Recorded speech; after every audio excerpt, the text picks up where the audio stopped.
Empowerment is a new way of working together that calls for what you said before, accountability.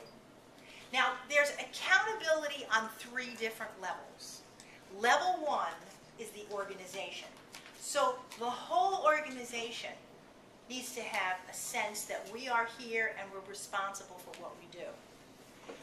And in order to do that, the organization has to be structured in a way that people feel they're able to achieve results, that they have a voice, that what they say, as you mentioned before, is actually going to be used, recognized, and honored.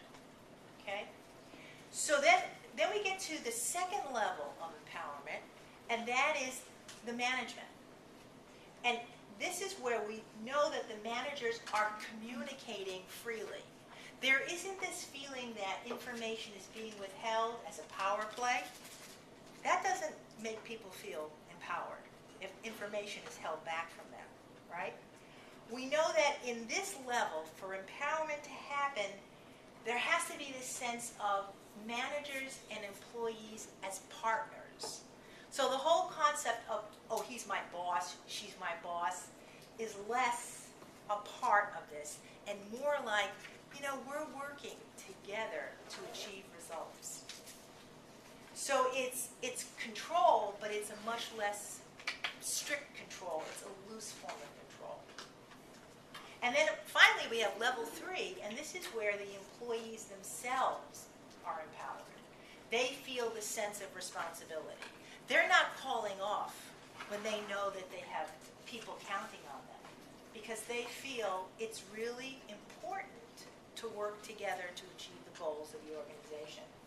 They're active in problem solving. So they're not the kind of people that just come to the boss and say, look, okay, here's the problem, you solve it, let me know.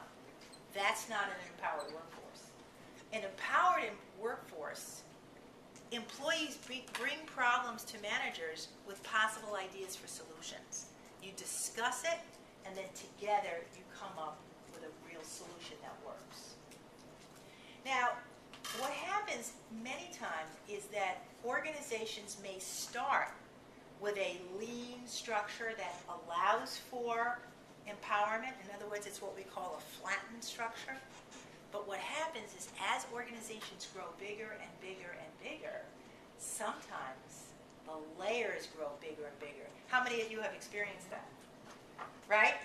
And if you've been with your agency for a while, you may remember like, oh, we used to be able to talk right to him directly, right? And now, oh, no, now we have to go through, and therefore there's much less. This is a common growing pain.